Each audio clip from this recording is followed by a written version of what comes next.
Mayo na naman. Ang buwan ng aking pagdurusa at buwan ng tagumpay ng iba. Ang magulong buwan ng eleksyon.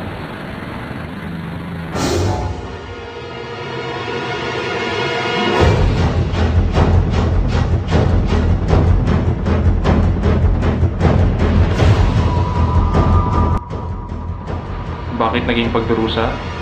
Kasi wala akong magawa para baguhin to. Wala sa akin ang solusyon. Naiinis lang ako na tuwing eleksyon, hindi nawawala ang dayaan. Lalo na ang pagbili ng boto.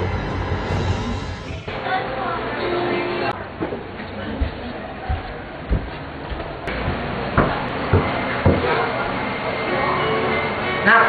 Tay! Gusto mo bang kumita ng 500? Kasi, di ba, kapaparehis mo pa lang kahapon?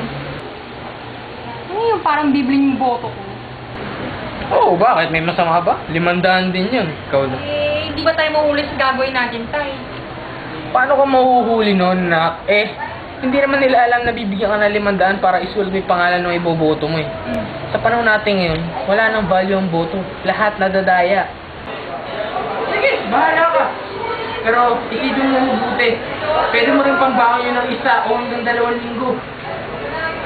Tay, ang hirap kasi maging mahirap nga ganyan ka. Napaka-desperado ng mga paraan mo.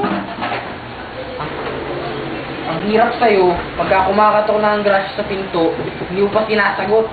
Kaya di tayong ma-asenso eh. Okay. Kaya ako makukuha yung pera ng sinasabi mo sa akin, yung dahil para sa mako. Yan ang gusto ko sa'yo. Sabi sa akin ni paring Bernie, idadaan niya sa Sabado yung pera. Yung tuta ni Vargas. Tingnan mo rin yung boto ko, ang pangalan, tayo hindi ko kalali. Sorry. Vargas! Jack! Vargas! Nakanakang ng teteng mo. Parang hindi pinag-aaral eh. Sorry, tayo hindi ko narinig yung pangalan na yun eh. Wasted. Sige, bahala ka. Pero... Kung gantong paraan ang bubuhay sa eleksyon, oo, madaming makikinabang, pero panandalian lamang. Kung yung mga karapat-dapat na mga tao nila ang iboto nila, hindi lang 500 ang makukuha nilang tulong, quote-unquote. Dahil sa maling boto, mauupo ang maling tao.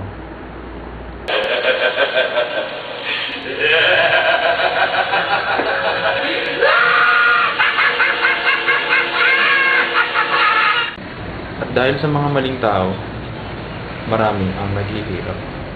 Kahit saan ka tumingin, meron kang makikitang bakas ng kahirapan. Mga walang permanenteng tirahan, pakalat-kalat ng mga batang namamalimos. Sira-sirang mga kalsada na hindi matapos-tapos ang pagpapagawa. At kakulangan sa eskwelahan at libro ng mga public students na nagiging sanhi mababang kalidad ng edukasyon. At kung patuloy na maghihirap ang mga tao, syempre, uusbong ang mga krimen, nakawan, pagbebenta ng bawal na gamot, terorismo, lahat ng klase meron. At tuwing may rally, sa oras na hinarang ng mga pulisyan, imposibleng walang masasaktan. Bakit nga ba may rally? Siguro dahil hindi kontento yung ibang tao sa pamumuno at mga binibigay na serbisyo ng nasa tuktok. Kita mo na, dahil sa isang maling boto at paniniwala, ang kinalabasan tuloy, gulo sa bansa. Ay, nako. Nakakaperwisyo talaga tong mga taong to. At bakit ako bisit na bisit sa kanila? Kasi kung ako ang naging tao, ilalagay ko sa tama ang boto ko.